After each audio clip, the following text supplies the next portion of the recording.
नमस्कार साथियों, स्वागत है आपका एक नए प्रश्न उत्तर में। तो आज हम बात करेंगे इतिहास के टॉप 100 क्वेश्चंस जो हैं उनके बारे में बात करेंगे। तो डायरेक्ट क्वेश्चन और आंसर के बारे में बात करेंगे। तो ठीक है, बिना टाइम गवाए शुरू करते हैं। सबसे पहला प्रश्न आता है, गणेश्वर से प्राप्त मृदभांड किस प्रकार के हैं? तो वो हो जाएंगे गैरिक मृदभांड हैं। ठीक है, गैरिक मृदभांड कहाँ से मिले हैं? तो वो गणेश्वर सभ्यता से प्राप्त हुए हैं। फिर बात करते हैं, बेरहाट प्राचीन काल की राजधानी थी। बेरहाट प्राचीन काल में राजधानी थी तो वो थी मत्स्य राज्य की। ठीक है।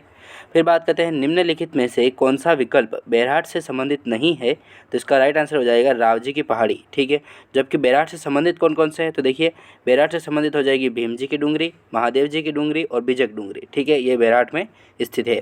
फिर बात करते हैं, दयाराम साहनी, नीलरत्न बनर्जी एवं कैलाशनाथ दीक्षित की किस सभ्यता के उत्खनन में मुख्य भूमिका रही है? तो इसका राइट आंसर हो जाएगा बेरहाट। किस स्थल से इंडो ग्रीक शासकों के 28 सिक्के प्राप्त हुए हैं? तो राइट आंसर होगा बेरहाट। ठीक है, ऑप्शन 2 इसका राइट आंसर हो जाएगा। नेक्स्ट क्वेश्चन आता है, निम्न में से किस स्थल से यूनानी शासक मिनेंडर के 16 सिक्के प्राप्त हुए हैं? तो इसका राइट आंसर होगा बेरहाट। ठीक है, बेरहाट से ही यूनानी शासक जो मिनेंडर है उनके 16 सिक्के प्राप्त हुए थे। नेक्स्ट क्वेश्चन आता है, निम्नलिखित में से किस उत्खनन स्थल से चांदी की मुद्रा पंचमार्क प्राप्त हुई है? तो राइट आंसर होगा बेरहाट। बात करते हैं, नाथ प्रशस्ति राजस्थान के किस रियासत से संबंधित है?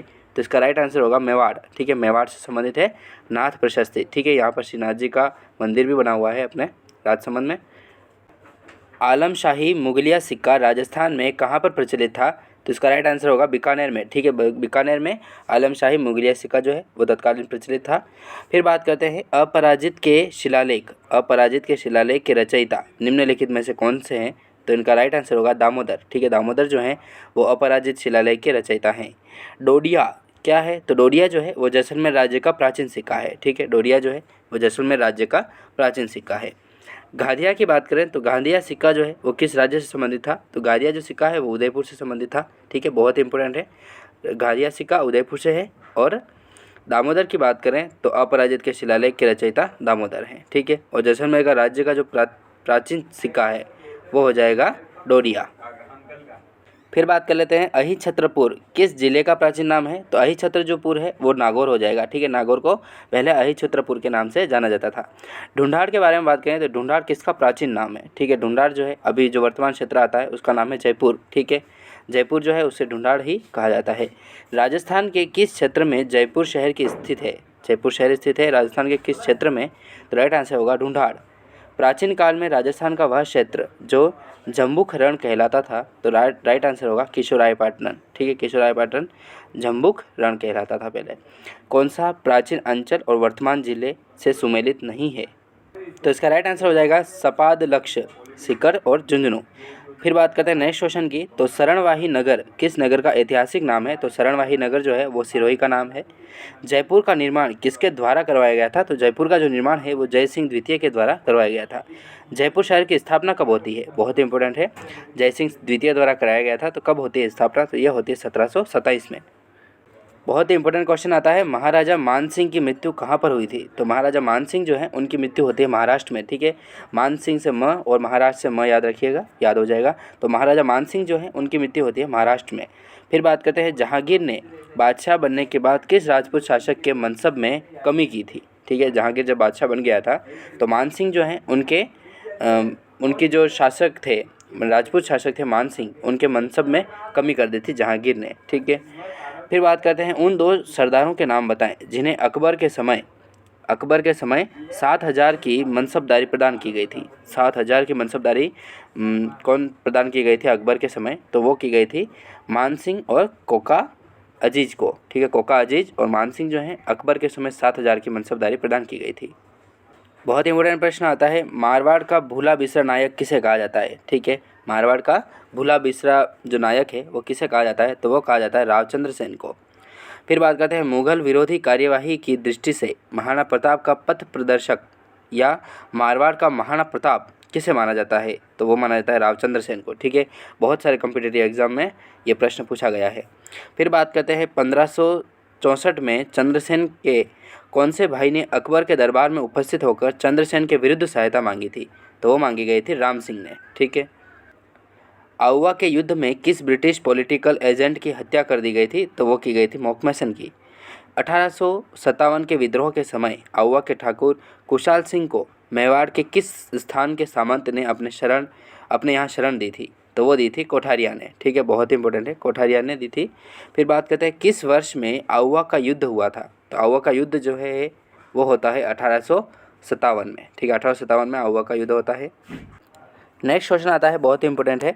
राजस्थान के राजाओं में वह कौन सा शासक था जो अपनी सेना के साथ 1857 के संग्राम की सहायता हेतु राज्य से बाहर किया गया था? ठीक है, तो बाहर कर दिया गया था उसे, तो बहुत ही इंपॉर्टेंट है, वो हो जाएगा बीकानेर के। ठीक है, फिर बात करते हैं 31वां क्वेश्चन आता है, राजस्थान के द्वितीय भामाशाह जिन्होंने रानी लक्ष्मीबाई को धन देकर मदद की थी तो उनका नाम क्या था? ठीक है, तो ये विवादित प्रश्न है ऑप्शंस के आधार पर, तो इसका आंसर आपको देना है। ठीक है, बाकी आपको कमेंट में पिन में मिल जाएगा। ठीक है, फिर बात करते हैं राजस्थान के प्रथम स्वतंत्रता सेनानी जिन्हें 1857 के स्वतंत्रता आंदोलन में अंग्रेजों ने फांसी पर लटका दिया था, तो वो थे अमरचंद बाठिया। ठीक है, अमरचंद बाठिया को 1857 के जो स्वतंत्रता आंदोलन हुआ था उसमें अंग्रेजों ने फांसी पर लटका दिया था। ठीक है, जो प्रथम स्वतंत्रता सेनानी थे। नेक्स्ट क्वेश्चन आता है, 1857 की क्रांति के दौरान निम्न में से किसके द्वारा मुगल बादशाह को निष्ठा का प्रतीक नज़र और भेंट की थी? ठीक है, बहुत इंपॉर्टेंट है, निष्ठा का प्रतीक नज़र या भेंट जो की गई थी वो की गई थी सामोद के रावल शिव सिंह के द्वारा। ठीक है, फिर बात करते हैं समाज सुधार के उद्देश्य से देश हितैषणी सभा की स्थापना कहाँ पर हुई थी? तो देश हितैषणी सभा जो है उसकी स्थापना होती है उदयपुर में। किसके द्वारा होती है? तो वो देख लीजिए, उदयपुर में देश हितैषणी सभा का गठन महाराणा सज्जन सिंह के द्वारा किया गया था। अधोलिखित कथनों को सावधानीपूर्वक पढ़कर सही कूट का चयन कीजिए। ठीक है, सही आंसर कौन सा है? तो देखिए, दोनों कथन सत्य हैं, तो एक और दो ऑप्शन जो हैं वो दोनों कथन सत्य है, तो इन्हें आप कंठस्थ याद रखिएगा। तो पहला ऑप्शन आता है 19वीं सदी के उत्तरार्ध में मेवाड़ में देश हितैषणी सभा की स्थापना की गई थी। ठीक है, तो सही है। फिर बात करते हैं सभा का जो मुख्य उद्देश्य था वो था समाज सुधार का। ठीक है, तो सही आंसर है दोनों। फिर बात करते हैं स्वतंत्रता पूर्व राजस्थान का निम्नलिखित में से कौन सा समाचार पत्र आर्य समाजी विचारधारा का समर्थक नहीं था? तो वो था राजपूताना गजट। फिर बात करते हैं मुंशी समर्थदास चारण द्वारा अजमेर से 1890 में प्रारंभ समाचार पत्र का क्या नाम था? तो वो था राजस्थान समाचार। फिर बात करते हैं आगीबाण के संपादक कौन थे? तो आगीबाण जो है उनके संपादक थे जय नारायण व्यास। अंग्रेजी पत्र पीप का संबंध निम्नलिखित में से किससे था? तो वो था जय नारायण व्यास से। पोपा बाई की पोल नामक पुस्तिका की रचना की गई थी, तो पोपा बाई की जो पोल है उसकी रचना की जाती है जय नारायण व्यास के द्वारा। मारवाड़ यूथ लीग के संस्थापक कौन थे? तो मारवाड़ युग लीग जो है उसके संस्थापक थे जय नारायण व्यास। राजस्थान में बालिकाओं के लिए जय कन्या विद्यालय 1932 ईस्वी किसने स्थापित किया था? तो ये किया गया था जय नारायण व्यास के द्वारा। जय नारायण व्यास के बारे में निम्नलिखित में से कौन सा कथन गलत है? तो इसका राइट आंसर होगा उन्होंने 3 बार राजस्थान के मुख्यमंत्री के रूप में काम किया था, जबकि नहीं किया था। तो राइट आंसर देख लीजिए, वे मारवाड़ लोक परिषद के सक्रिय सदस्य थे। फिर बात करते हैं वे तरुण राजस्थान के संपादक थे और 1951 में उन्होंने अपनी पहली विधानसभा चुनाव हार गए थे। ठीक है, तो ये तीनों ऑप्शन के बारे में सही हो जाएंगे। बहुत इंपॉर्टेंट प्रश्न आता है, निम्नलिखित में से कौन बीकानेर षड्यंत्र मुकदमा से संबंधित नहीं थे? तो इसका राइट आंसर हो जाएगा रघुवर दयाल गोयल। फिर बात करते हैं सिरोही राज्य प्रजामंडल के संस्थापक कौन थे? सिरोही राज्य प्रजामंडल जो है उनके संस्थापक थे गोकुल भाई भट्ट। डूंगरपुर प्रजामंडल की स्थापना 1944 में की गई थी, तो किसके द्वारा की गई? तो वो की गई थी भोगीलाल पांड्या के द्वारा।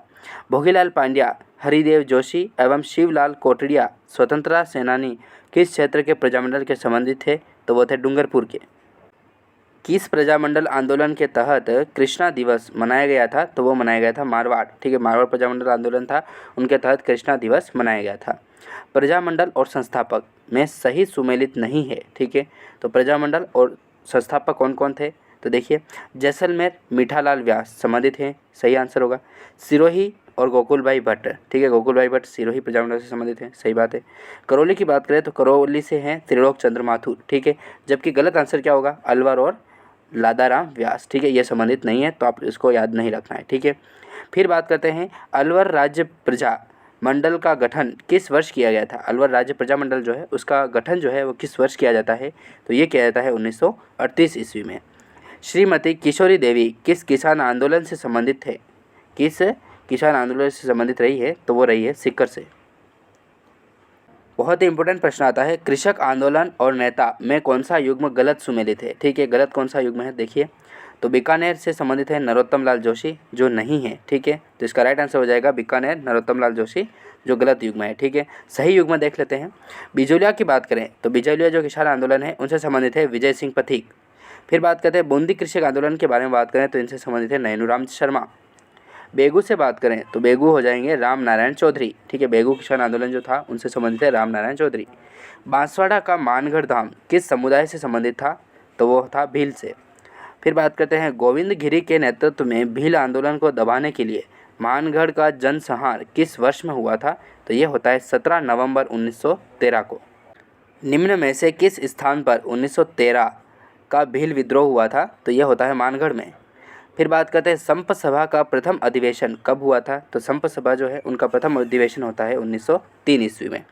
राजस्थान की वह रियासत जिसने बाद में अधिमिलन पत्र पर हस्ताक्षर किए थे, तो इसका राइट आंसर होगा धौलपुर। ठीक है, ऑप्शन 4 इसका राइट आंसर होगा। राजस्थान की कौन सी रियासत थी जिसने बाद में अधिमिलन पत्र पर हस्ताक्षर किए थे। ठीक है, नेक्स्ट, महाराणा कुंभा के समय का प्राचीनतम ज्ञात अभिलेख विक्रमी संवत 1490 प्राप्त होता है, तो वो किस ग्राम से प्राप्त होता है, तो वो होता है पदराड़ा से। ठीक है, बहुत ही इंपॉर्टेंट है, पदराड़ा से प्राप्त होता है महाराणा कुंभा का जो प्राचीनतम ज्ञात अभिलेख है। ठीक है, 1490 विक्रम संवत में पूछा गया है। ठीक है, इसी संवत क्या होगा ये आप कमेंट करके बताएं।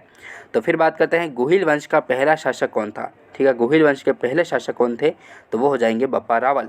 ठीक है, तो आज हमने बात की इतिहास के बहुत ही महत्वपूर्ण प्रश्न और उत्तर के बारे में। ठीक है, आगामी एग्जाम्स में आपको ये प्रश्न देखने को मिलेंगे, तो सुपरवाइजर्स वगैरह बहुत सारे कॉम्पिटिटिव एग्जाम्स हैं उनमें आपको ये प्रश्न पूछे जाएंगे। ठीक है, तो मिलते हैं नेक्स्ट वीडियो में दोस्तों, तब तक के लिए जय हिंद, जय भारत, वंदे मातरम, जय श्री राम। जय हिंद।